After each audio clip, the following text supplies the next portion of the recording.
ថ្ងៃនេះគឺខ្ញុំពិតជាមានមោទនភាពចំពោះការចុះនៅអនុស្សរណៈមួយដែលយើងនឹងចុះហត្ថលេខាបន្ទាប់ពីនេះហើយក៏សូមអរគុណចំពោះអាដាមអ៊ិនចានីដែលបានផ្ដល់ឱកាសដល់សមាគមតាកាហ្វុលបានចុះកិច្ចព្រមព្រៀងនៅថ្ងៃនេះដើម្បីបម្រើនៅអត្ថប្រយោជន៍របស់សហគមន៍ក៏ដូចជាប្រយោជន៍របស់ប្រជាជនហើយពិសេសគឺជាប្រយោជន៍ដែលរួមចំណែកជាមួយនឹងប្រជាជាតិយើងផងដែរខ្ញុំក៏នៅតែមានអារម្មណ៍មួយសប្បាយរីកទូថាបានធ្វើកិច្ចការមួយជូនសហគមន៍អ៊ីស្លាមដើម្បីអស់ពីចម្ងល់របស់គាត់ហើយអស់ពីការមន្ទិលសង្ស័យរបស់គាត់យើងតែងតែកត់សម្គាល់ឃើញថាឲ្យតែមានភ្លើងឆេះផ្ទះណាតែងតែបងប្អូនយើងនិយាយថាមានរបាយការណ៍មកថាឆេះលុយអស់$10,000 $20,000 20លាន30លានអស់មាសណា20តលឹង10តលឹង3តលឹង 5G គឺតែងតែមានអត់ដែលសោះទេគឺមានអញ្ចឹងមក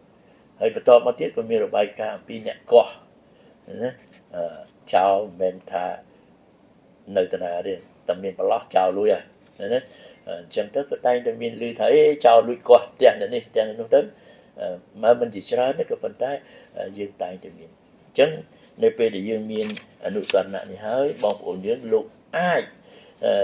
សម្រេចចិត្តរបស់គាត់ថាគាត់ត្រូវតែយកលុយយកមកផ្ញើជាមួយនឹងធនាគារអាស៊ីយ៉ាព្រោះ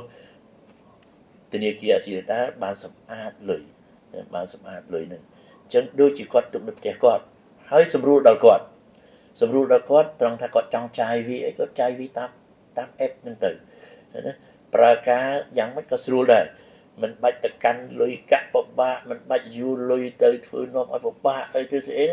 គេស្រួលអស់ហើយយើងនៅតែពិបាកខ្លួនឯងអីក៏ចាយលុយនោះបើឥឡូវនេះជិះ pass app ក៏ទៅសងលុយតាម app ដែរហ្នឹងហើយបើទៅហូបចុកតាមនេះអីហ្នឹងអញ្ចឹងបាទខ្ញុំមានពេលខ្លះខ្ញុំលោលេងជាមួយនឹងអាយដាមលោកជំទាវខ្លះហ្នឹងមានលុយទេបើសុំចៃ500សិនទូតនេះចាំខ្ញុំបាញ់ឲ្យវិញក៏ដឹងអត់មានផងមេអត់បានដាក់ស្គួរទេបើលើប្រើ app នៅស្រួលទៅយូរទៅភ្លេចទាំងអត់មានលុយនៅក្នុងកាបូបផងណាប៉ុន្តែអ្វីដែលវាកើតឡើងចេះតែផលផុសគឺថាបងប្អូនយើងកាន់តែយល់ដឹងបានច្រើនបានច្រើនចឹងហើយបានជាខ្ញុំក៏សម្រេចចិត្តដើម្បីបង្កើតនៅសមាគមមួយដែលឈ្មោះថា Takaful នៅតាមបណ្ដាប្រទេសអ៊ីស្លាមច្រើនតែមាននៅម៉ាឡេស៊ីក៏មាន Takaful នៅប្រទេសជាច្រើនគឺមាន Takaful នឹងដើម្បីបម្រើសកម្មភាពមនុស្សធម៌